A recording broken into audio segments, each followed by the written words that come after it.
Good morning, everyone. Today we are going to discuss the poem Another Woman. This poem has been written by Imtiaz Darkar. Imtiaz Darkar, she is a Pakistan born British poet. Pakistan में पैदा हुई और बाद में वो shift हो गई, तो that's why I said she was a Pakistan born British poet. Artist रही हैं, डॉक्यूमेंट्री फिल्म मेकर हैं. She has won the Queen's Gold Medal for her English poetry.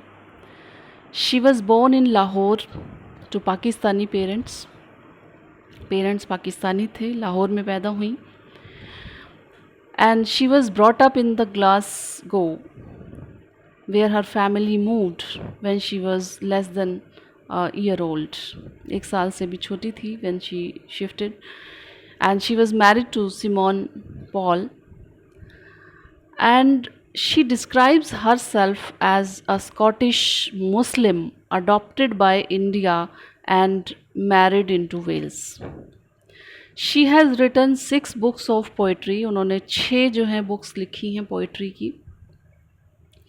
पहली जो कलेक्शन है उनकी Purdah, second postcards from God, third is I speak from the devil, and the next is the terrorist at my table, and the next is living fingerprints, and the last is over the moon. And all these volumes they have been illustrated by herself. जो उनकी poetry का main theme रहा that was domestic issues. वो domestic issues रहे हैं. जैसे ये जो पोएम है another women, this is also a domestic issue. ये भी एक डोमेस्टिक इशू पर है. This is about a women. एक लेडी के बारे में है, किस तरह से उसको ट्रीट किया जाता है bye her husband, bye her mother in law. एकदम से बहुत ही सिंपल सी लैंग्वेज के अंदर इस पोएम को लिखा है. और she has described about freedom के बारे में उन्होंने अपनी पोइट्री में लिखा. जर्नीज़ के बारे में लिखा. जियोग्राफिकल एंड कल्चरल डिस्प्लेसमेंट के बारे में लिखा. She is talking about the communal conflict, and she is also talking about the gender politics. बहुत सारी डॉक्यूमेंट्रीज़ भी हैं. Her documentaries center on education, health, and shelter for women and children. She is also an accomplished artist, has held 10 solo exhibitions in India, Hong Kong, USA, UK, and France. This poem, Another Woman, she has used a very simple language. बहुत ही simple सी उन्होंने language को use किया है. This poem is about a women. एक औरत की कहानी है, स्पेशली एन इंडियन वीमेन. एक इंडियन वीमेन जो है किस तरह से ट्रीट की जाती है अपने हस्बैंड के हाथों, अपनी मदर इन लॉ के हाथों. बहुत ही सिंपल सी लैंग्वेज उन्होंने यूज़ की है. जैसे पहली लाइन को अगर हम रीड करें, this morning she bought green methi. बहुत कोलोकियल सी, बहुत सिंपल सी, डेली लाइफ से रिलेटेड उन्होंने वर्ड्स जो हैं वो यूज़ किए हैं. इंडियन वर्ड्स यूज़ किए हैं. जैसे मेथी लिखा है. मेथी जो है फेनुग्रीक, जिसको हम इंग्लिश में बोलते हैं, फेनुग्रीक ना यूज़ करके उन्होंने मेथी को यूज़ किया है.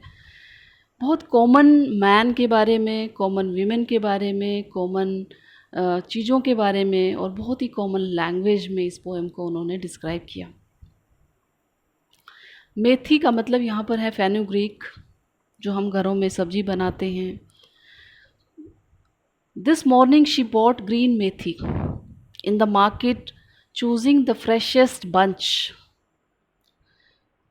The lady has gone to the market. Lady जो है वो मार्केट गई है और उसने फ्रेश, जो सबसे फ्रेश जो बंच था मेथी का, वो उसने चूज़ किया है. Picked up with a white radish. उसने एक वाइट रेडिश भी जो है वो चूज़ की. Imagine the crunch it would make. Imagine, she is trying to imagine कि कितनी क्रंची होगी when she will take the taste of this radish, जब इस रेडिश को वो खाएगी तो कितना क्रंच होगा. She is trying to imagine, वो इमेजिनेशन कर रही है कि जब वो उस रेडिश को खाएगी तो शी विल relish इट, वो इसको एंजॉय करेगी. क्रंच का मतलब है कि बहुत क्रंची होगी, बहुत साउंड आएगी एक अच्छी सी जब वो इसको, when she will eat it, जब वो इसको खाएगी. Then between her teeth the sweet sharp taste, then put it aside thinking it an extravagance. Extravagance का मतलब है कि spending और costing too much money. फिर उसे ये लगता है कि ये एक एक्स्ट्रा जो है एक्स्ट्रा जो मनी है वो स्पेंड हो जाएगी, तो ये सोच जो है उसको वापस उस रेडिश को रखवा देती है. तो इस पोएम के अंदर अगर हम देखें तो सभी लाइंस जो हैं they capture the stark picture of a women. इससे हमें पता चलता है कि this poem is about a women who belong to a traditional lower middle class Indian family. ये एक ट्रेडिशनल फैमिली से बिलोंग करती है, लोअर मिडिल क्लास है. It is to be noted the fate of all the women. अगर हम note करें तो जो फेट है सभी इंडियन फैमिलीज़ के अंदर, चाहे कोई भी रैंक हो उस फैमिली का, कोई भी क्लास हो, इट्स ऑलमोस्ट आइडेंटिकल. सबका जो फेट ऑफ वीमेन जो है that is same in all the families. Her family के अंदर जो वीमेन का फेट है दैट इज़ सेम. बट हाँ, जो सिचुएशंस हैं that can be different in each and every family. Her family के अंदर सिचुएशंस अलग हो सकती हैं, लेकिन हर हालात जो हैं वो सबके सेम ही हैं. जो वीमेन का हालात हैं, वीमेन की जो पोजीशन है वो हर घर में सेम है. The women mentioned in these lines, it shows the trauma of all the women in the Indian society. She went to the market गई. In the morning she bought the green methi. That was the fresh bunch of the methi. वो fresh bunch था सबसे. ऐसा नहीं कि उसने बिना देखे, बिना कुछ नोटिस किए जो है मेथी खरीद ली. नो, वो ऑब्ज़र्व कर रही है कि which one is the best and she chose the best. वो बेस्ट बंच जो है वो चूज़ करती है. And then she picked up a white radish. एक वाइट रेडिश जो है वो चूज़ करती है. सफ़ेद रेडिश मतलब मूली वो ख़रीदती है, और जो उसके माइंड में पहले से था. शी वांटेड टू ईट, वो खाना चाहती थी. That's why she picked up the white radish. और she is trying to imagine, वो इमेजिन करने की भी कोशिश कर रही है कि how crunchy it would be, कितना क्रंची होगा इसका टेस्ट जब वो इसको खाएगी. And then she put the radish aside. फिर वो साइड में रख देती है. शी केप्ट इट बैक, वो वापस रख देती है, क्योंकि उसे ये लगता है कि it would be an extravagance to spend money on that reddish.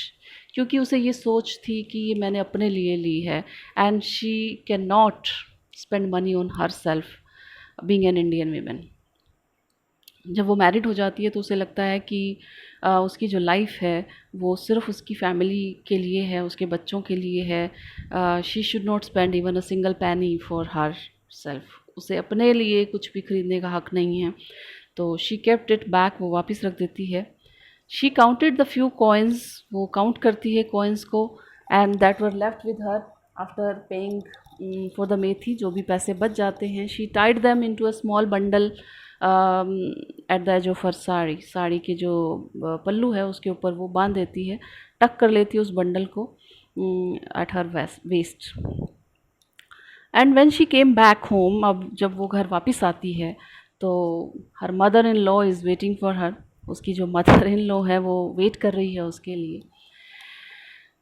She looked at her angrily. उसकी जो मदर इन लॉ है वो उसको बहुत एंगरली देखती है, स्कॉर्नफुली देखती है. The women showed no reaction at all. लेकिन वीमेन का अपना कोई रिएक्शन नहीं है. She did not look at her back, उसको वापस वो नहीं देखती है. And sat down silently to chop the methi which he bought. जो उसने खरीदी है उसको चॉप करने के लिए चुपचाप से बैठ जाती है. हर हैंड्स गॉट स्ट्रेन्ड जैसे हम मेथी को जब हम काटते हैं तो उसका जो येलो कलर है वो फिंगर्स पर आ जाता है, तो same thing happen to her, उसके हाथों पे भी उसका जो ग्रीन कलर है, उसका जो येलो कलर है, वो जूस जो है येलो जूस उसका उसकी फिंगर्स पर लग गया है। And then she cut an onion fine, फिर अनियन काटती है and cook the whole thing in a pot, एक पॉट के अंदर उस सब्जी को बना देती है। While it was cooking over the stove, जब वो बना रही है तो she threw in some salt and cumin seeds, उसमें सॉल्ट डालती है, क्यूमिन सीड्स जीरा डालती है। Though she had to keep facing the dark looks of her mother in law, she try to shield her face from the heat of the stove. हालांकि जो उसकी जो मदर इन लॉ है, she kept on looking at her, वो देखती रहती है उसको, घूरती रहती है उसको, स्टेयर करती रहती है, और लेकिन स्टोव की गर्मी से वो अपने चेहरे को बचाए रखने की कोशिश भी कर रही है। एक तरह से वो कोशिश कर रही है कि उसकी नज़रों से भी बच सके। Next paragraph is the usual words came and beat their wings against her. The money spent, curses heaped upon her parents, who had sent her out to darken other people's doors. Usual words हैं, the usual words came, usual words का मतलब है कि जो mother in law है वो उससे generally मतलब कैजुअली वो उससे स्कॉनफुली ही बात करती है, हमेशा जो है कुछ ना कुछ टोकती रहती है उसे, और हमेशा उसको टोंट करती रहती है। तो यूजुअल वर्ड्स जो हैं मतलब वो टोंट्स जो है मदर इन लॉ के, वो अब that has become an every days affair, वो हर रोज़ की बात हो गई है। Beat their wings at her, there is a line, beat their wings at her, मतलब ट्रबल्ड हर, उसको ट्रबल कर रही है, टीज़ कर रही हैं, परेशान कर रही हैं उसके टोन्स उसको। डार्कन, मेक अनहैप्पी, एंग्री और वरिड। अदर पीपल्स डोर्स, यहाँ पर बात हुई है कि to darken other people's doors. Other people's doors का मतलब है कि उसको भेजा गया है उसके पेरेंट्स के द्वारा to darken other people's doors. Other people's doors का मतलब है यहाँ पे होम से है कि दूसरों के घरों में अंधेरा फैलाने के लिए उसको भेज दिया गया है। All the time her mother in law, she kept on cursing her, उसको कर्स करती रहती है, कोसती रहती है। शी जो विमेन है पोएम के अंदर, she has done nothing wrong at all, उसने कुछ भी गलत नहीं किया है। She chose the best freshest bunch of the methi, उसने सबसे बेस्ट ख़रीदा है। Even when she was thinking about the white radish, जब वो वाइट रेडिश के बारे में भी सोचती है तो शी केप्ट इट बैक, उठाया फिर रखा वापस। She do not spend any extra money for radish, उसने रेडिश के लिए भी कोई एक्स्ट्रा मनी जो है वो नहीं स्पेंड किया है। She has just bought a bunch of green methi and that too not for herself alone, और वो भी उसने अपने लिए नहीं ख़रीदा है। She is going to cook it for the whole family, वो पूरी फैमिली के लिए ही कुक करने वाली है।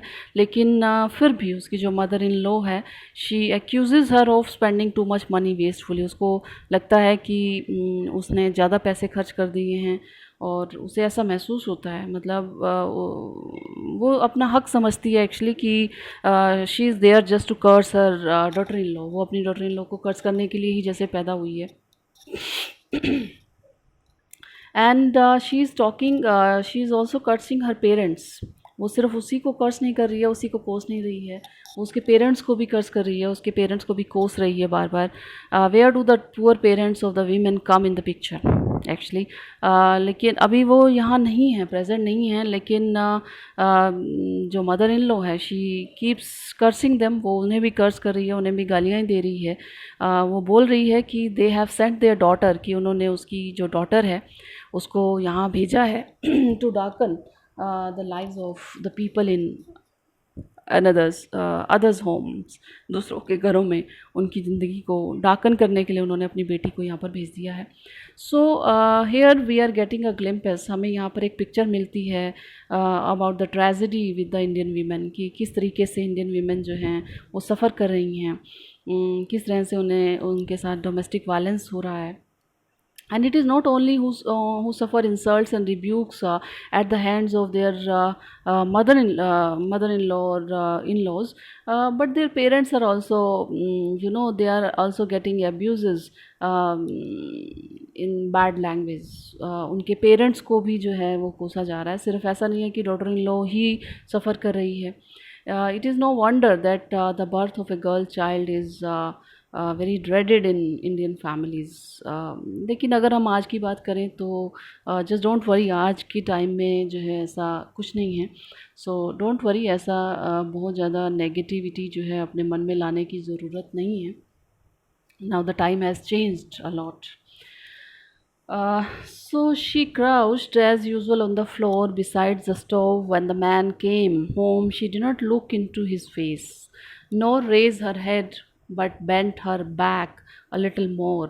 Nothing gave her the right to speak. Crouched. She crouched as usual on the floor. वो फ्लोर पर बैठ गई है, जैसे घुटनों के बल जो है वो बैठते हैं, उसको पोजीशन को जो है हम लोग क्राउच्ड बोलते हैं. द मैन जो यहाँ पे बात हो रही है, मैन मीन्स हर हस्बैंड. उसके हस्बैंड की बात हो रही है कि now he has entered here, वो उसकी एंट्री हो गई है. Now how does he treat her, वो कैसे उसको ट्रीट करता है उसके बारे में बात कर रहे हैं. कि while the mother in law keeps abusing and insulting her openly, the husband remains indifferent to her tragic state. उसकी ट्रेजिक स्टेट से वो इंडिफरेंट रहता है. मदर इन लॉ जो है वो कर्ज कर रही है, but her husband he does not have any concern for his wife. उसको उससे कोई कंसर्न नहीं है. And the women has not the courage to complain to her husband. अब वो उसको इतना भी करेज नहीं है कि वो कंप्लेन कर सके अपने हस्बैंड से कि उसकी मदर जो है वो कैसे उसको ट्रीट करती है for the whole day. And even if she does, she knows it would be of no use to do that. उसको लगता है कि अगर वो कंप्लेन करती भी है तो that is totally in when, कोई यूज़ नहीं होगा उसका. So the husband would favor his mother only and never believe what his wife says. He will never believe, वो कभी विश्वास ही नहीं करेगा अपनी मदर के बारे में ऐसा सुनना. तो so the women says nothing to him, वो उसको कुछ भी नहीं कहती है. She remains sitting on the floor beside the stove. When her husband comes home from his work, she does not even look at his face. वो उसका करेज नहीं है कि वो अपने हस्बैंड को भी जो है आंख उठा करके देख सके. She does not have the courage even to raise her head, अपना सिर उठा करके देखे, ऐसा उसको परमिशन जो है वो नहीं है.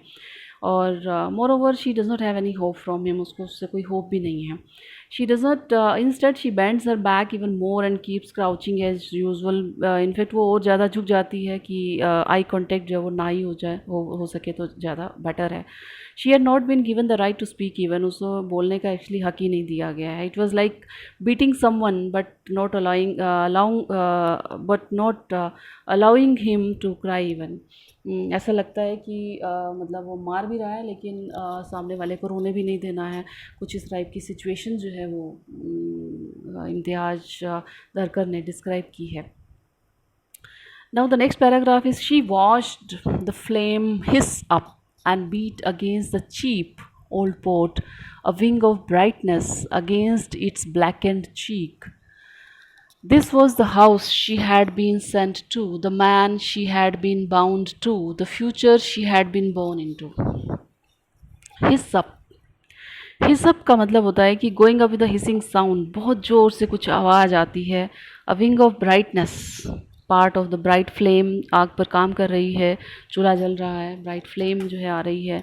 चीक जो है यहाँ पर जो बोला गया है वो एक पार्ट है अपर हाफ और lower half of the pot. जो पोट है उसका जो बीच का जो पार्ट है उसको चीक बोला गया है, जो ब्लैक हो गया है. और now she is working on that, वो सब्जी बना रही है. And she is watching the flame, वो उस फ्लेम को देख रही है. That is getting up high and high. वो जो चूल्हे की आग है उसमें जो फ्लेम आ रही है वो एक साउंड जो है प्रोड्यूस करते हुए बहुत ऊंची ऊंची फ्लेम आने लगी है. And she is looking at it, वो उसको देख रही है. It is beating against the cheap old pot in which the green methi is being cooked. वो जो डार्क हो गया सेंटर का जो पार्ट है, और wing of bright flame is beating against the black and cheek of the old pot. और एक फ्लेम जो है, बड़ी ब्राइट सी फ्लेम है, जो जो ब्लैक एंड चीक है, वहाँ पर जो है वो बार बार वहाँ तक पहुँच रही है। But the highly disturbing import of the poet's words comes home to us when we realize that the flame that is hissing up, actually hissing up symbolizes the mother-in-law's biting taunt actually. जो hissing up है, जो sound है, और एक जो bright flame जो है आ रही है, वो सिम्बलाइज कर रहे हैं, यहाँ पे रिप्रेजेंट कर रहे हैं उन टोन्ट्स को which are coming from her mother in laws.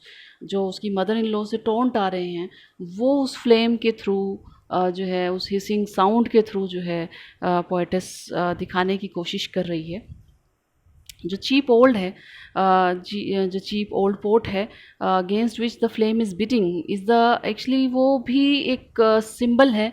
जो चीप ओल्ड पोर्ट है, जो पुराना सा बर्तन है जिसमें वो सब्जी बना रही है, ये भी एक सिंबल है। वो भी रिप्रेजेंट कर रहा है किसको? पुअर वीमेंस हार्ट को।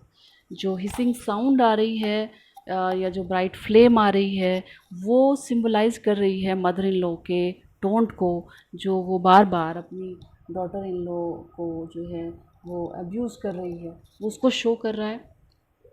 और जो चीप पॉट है, जो पुराना सा बर्तन है जिसमें वो मेथी की सब्ज़ी बना रही है, वो सिंबलाइज़ कर रहा है उसके खुद के हार्ट को, कि उसका जो हार्ट है वो कितना चीप है, कितना पुराना, कितना जैसे ट्रेजिक होता है ना, कि बार बार सफ़र करने के बाद जो है हार्ट जो है वो हर्ट हो जाता है, इंजर्ड हो जाता है, उसको सिंबलाइज़ कर रहा है, उसको रिप्रेजेंट कर रहा है। और जो ब्लैक एंड चीक है, जो हमने बोला कि जो बीच का पार्ट है जो काला हो गया है, वो एक्चुअली यहाँ पे सिंबलाइज़ कर रहा है, रिप्रेजेंट कर रहा है वीमेंस, उस औरत की यूथ को, उसकी ब्यूटी को, that has been eaten up by the wing of brightness, जो कि खा लिया गया है by the wing of brightness. Brightness यहाँ पर जो विंग ऑफ ब्राइटनेस है वो उसके हस्बैंड को शो कर रहा है, जो कि एक ऑफ शूट है उस फ्लेम का ही। और जो ग्रीन मेथी है, that is being cooked in the cheap old pot, says in the simmering size, this was the house she had been sent to, this was the मतलब ये वो घर था जहाँ पे उसको भेजा गया, and this was the man she was bound to live with, यही आदमी है जिसके साथ वो बाउंड होकर के उसको सारी उम्र रहना पड़ेगा। And this was the future she had been born into, यही उसका फ्यूचर है। And she has presented a stark reality about the women in Indian families। उन्होंने हर चीज़ को जो है किस खूबसूरती से बाय यूजिंग सिंबल्स जो है इंडियन औरत जो है, इंडियन वीमेन की जो रियल पिक्चर है उसको रिप्रेजेंट किया है। हर चीज़ जो है वो कुछ ना कुछ रिप्रेजेंट कर रही है। This paragraph is very important, बहुत इंपॉर्टेंट पैराग्राफ है। फिर से एक बार अगर मैं बात करूं कि जो साउंड है, हिसिंग साउंड, या जो एक ब्राइट फ्लेम आ रही है, वो सिंबलाइज कर रही है, रिप्रेजेंट कर रही है मदर इन लॉ के टोन्स को, उसके अब्यूज़ जो कर रही है, जो गालियाँ दे रही हैं उसको रिप्रेजेंट कर रहा है। और जो ओल्ड पोर्ट है, चीप पोर्ट है, वो रिप्रेजेंट कर रहा है उस वीमेन के हार्ट को। और जो ब्लैक एंड चीक है, जो पार्ट काला दिखाया गया है, जो पार्ट बीच में से ब्लैक हो जाता है पोर्ट के अंदर से, वो रिप्रेजेंट कर रहा है उसकी यूथ को, उसकी ब्यूटी को, जो कि which has been eaten up by the wing of brightness, उसके हस्बैंड के द्वारा उसको खा लिया गया एक तरीके से। And the next and the last paragraph is, so when the kerosene was thrown, just a moment of surprise, a brilliant spark, it was the only choice, यही एक चॉइस रह गई थी, that she had ever known, उसे और कोई choice मालूम ही नहीं थी, that was the only choice she was left, another torch blazing in the dark, another woman, we shield our faces from the heat। Kerosene जो है, कैरोसिन ऑयल हम सब जानते हैं जो स्टोव में डलता है। ब्लेजिंग का मतलब बर्निंग ब्राइटली, जो बहुत ब्राइटली जो है बर्न हो रहा है। यहाँ पे जो पोइट है वो when when we pump the air into the burning stove, जब हम स्टोव के अंदर अगर आपने कभी स्टोव देखा हो, तो उसके अंदर हम लोग एक पंप से जो है एयर फिल करते हैं। तो जब वो एयर फिल की जाती है तो एक स्ट्रॉन्ग जेट ऑफ ऑयल जो है वो उसकी नोज़ल से बाहर निकलता है। और वही एकदम पिक्चर जो है इम्तियाज़ दरकर ने दिखाई है कि जैसे ही पंप जो है, पंप से एयर जो है वो स्टोव के अंदर भरती है तो एक ऑयल जो है वो बाहर निकलता है और एक ब्रिलियंट जो स्पार्क जो है फायर की आग जो है, आग की जो लपट है वो दिखाई देती है। और so the same thing is happening with the women. वो एक्चुअली जो स्टोव को डिस्क्राइब करना है वो एक सिंबलाइज ही कर रहा है whatever is happening to the women's heart, जो एक उस औरत के साथ उसके मन के अंदर जो चल रहा है वो उस स्टोव के थ्रू जो है वो दिखाया गया है कि किस तरीके से एक वीमेन जो है whose heart is already burning with the constant nagging of her in laws. And sometimes when an excess, कई बार क्या होता है कि जब हम एक्स्ट्रा किसी को पंप करते हैं, जब हम एक्स्ट्रा बहुत ज़्यादा हम किसी को अब्यूज़ करते हैं, टोंट मारते हैं, तो एक लिमिट जो है क्रॉस हो जाती है। उस वक्त उसको लगता है कि this is the time when she should take the revenge. मतलब एक स्टेज ऐसी आती है, लेकिन फिर उसे महसूस होता है कि she actually she does not have any right to take the revenge. उसको महसूस होता है कि उसके पास ऐसा कोई राइट ही नहीं है कि वो रिवेंज ले सके किसी से।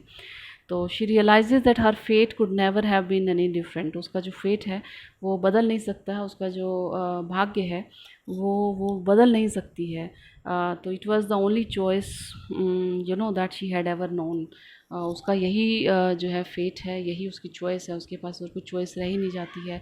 In fact that was the only choice open to a women in the Indian society. ये एक औरत की कहानी नहीं है, सिर्फ एक सिंगल औरत की कहानी नहीं है। This is the story of all Indian women. सारी इंडियन सोसाइटी के अंदर हर औरत की जो है ये कहानी है। And hers was not an exceptional case. तो उसको लगता है कि she was just another women, मतलब she was not only the women who is suffering, she is just another women. वो भी सभी और दूसरी औरतों के जैसी ही है। तो she was just another torch blazing in the dark. वो एक अनदर टॉर्च है जो कि जल रही है अंधेरे के अंदर। It was in her fate to keep burning. ये उसका भाग्य है कि उसको जो है टू कीप बर्निंग, उसको जलते रहना है। And remain surrounded by the darkness. दूसरों को तो रोशनी देनी है, लेकिन खुद जो है ये उसका भाग्य है कि वो खुद जो है that will remain surrounded by the darkness. उसके आसपास जो है खुद के पास अंधेरा रहेगा। But what about the others in the society? Don't they feel the heat of the fire in which the poor women is burning? अगर हम अपने आप से भी सवाल पूछें कि क्या सोसाइटी को नहीं लगता कि the society remains unconcerned. Society जो है वो टोटली अनकंसर्न्ड है about the terrible fate of the unfortunate women. इस अनफॉर्चुनेट जो वीमेन है इससे उसको कोई कंसर्न नहीं है, सोसाइटी को उसके साथ कोई कंसर्न नहीं है, कोई उनके उसके लिए कोई केयर नहीं है। तो अगर हम बात करें कि इज़ द टाइटल अप्रोप्रिएट, क्या ये टाइटल जो है वो अप्रोप्रिएट है अनदर वीमेन? यस। लास्ट की जो लाइंस हैं उसके उन लास्ट की जो लाइंस हैं उसको पढ़ करके लगता है कि yes, the title is very much appropriate. कि this is not the story of a single women. ये जो स्टोरी है एक सिंगल वीमेन की नहीं है। This is the story of each and every women of the Indian society. Not only the Indian society, mostly हर जगह। अगर हम पाकिस्तान की भी बात करें तो वहाँ तो इंडिया से भी ज़्यादा जो है वरेस्ट कंडीशन है वीमेन की। तो she is just another women. वो तो सिर्फ एक अनदर वीमेन ही है, क्योंकि एक सिंगल की नहीं है, ये हर हर हर औरत की कहानी है। So we see that the poet has given a very meaningful and significant title to her poem. And this was about another woman which has been written by इम्तियाज़ दरकर, जो इम्तियाज़ दरकर ने जिसको लिखा है। तो बहुत ही सिंपल सी लैंग्वेज जो है इम्तियाज़ दरकर ने यूज़ की है. I hope you will be able to solve all the textual questions after this explanation. इस explanation के बाद जो है जितने भी आपके textual questions हैं आप उसे solve कर लेंगे, क्योंकि बहुत complicated जो है poem नहीं है, बहुत simple सी हमारी colloquial language के अंदर जो हम लोग routine के अंदर language यूज़ करते हैं उसी में इसको लिखा है. कुछ सिनोनिम्स और कुछ एंटोनिम्स आएंगे. एंटोनिम्स की अगर बात करें, जैसे टेक्सचुअल क्वेश्चंस की अगर मैं बात करूं तो कुछ एंटोनिम्स हैं जो आपको लिखने हैं. जैसे फ्रेश है, फ्रेश का जो अगर हम एंटोनिम्स का मतलब होता है विपरीतार्थक. तो फ्रेश होता है जो एकदम से फ्रेश है, जो ताज़ा है, और उसका उल्टा जो अगर हम बात करें तो स्टेल बोलेंगे. उसके बाद है केयरफुली का अगर हम अपोजिट बोलें तो केयरलेसली होगा. डार्क है, the next word is dark. Dark का opposite as you know light होगा. यूजुअल जो यूजुअली होता है, और यूजुअल का जो उल्टा बनेगा वो अनयूजुअल बनेगा. स्पेंट खर्च करना, और खर्च करने का जो अपोजिट बनेगा वो अर्नड बनेगा. ब्राइटनेस का जो एंटोनिम होगा दैट इज़ डलनेस. नोन है, नोन का उल्टा हम जानते ही हैं अननोन है. उसके बाद जो है कुछ एक वर्ड्स दिए हैं टेक्सचुअल क्वेश्चंस में.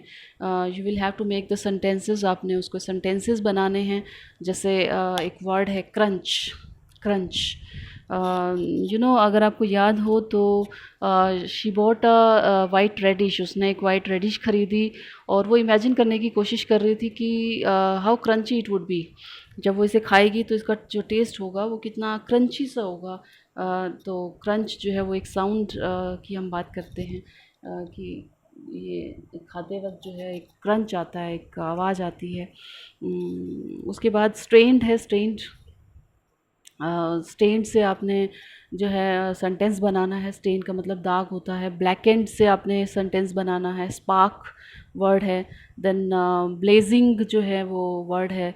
जैसे मैं कहूँ कि it's a blazing hot day. तो you will have to make certain sentences by using these words. और कुछ एक टेक्सचुअल क्वेश्चंस हैं. I hope you will be able to solve all these questions. जैसे पहला ही क्वेश्चन है कि how does the poem bring out the fact that the women is poor. कैसे पता चलता है. तो आपने सभी लाइंस जो हैं वो पढ़ी हैं. आप कर लेंगे इसको. Why do the in law speak ill of the women's parents. अभी पीछे लाइन आई थी कि it is not only the women who is suffering. सिर्फ वीमेन ही जो है वो सफ़र नहीं कर रही है, बल्कि जो उसकी फैमिली है उसको भी कर्ज किया जाता है मदर इन लॉ के द्वारा, हस्बैंड के द्वारा. तो उन लाइन से you will be able to answer this question. आप इसका आंसर जो है वो इजीली दे सकते हैं. What do you think is the women's attitude towards her husband, explain it. तो बहुत सुंदर सी बीच में लाइंस आई थी कि she did not look into his face. वो उसके फेस की तरफ देखती ही नहीं है.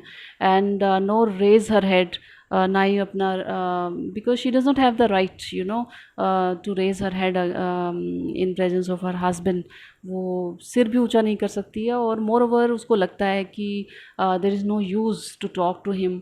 कि वो उसकी मदर इन लॉ के बारे में अगर अपने हस्बैंड से बात भी करती है तो जो है वो सुनेगा नहीं, कंसर्न फील नहीं करेगा. तो आई होप ये क्वेश्चंस जो हैं वो बहुत इजीली आपसे हो जाएंगे.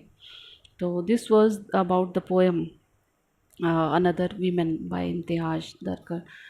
Thank you. Thanks a lot.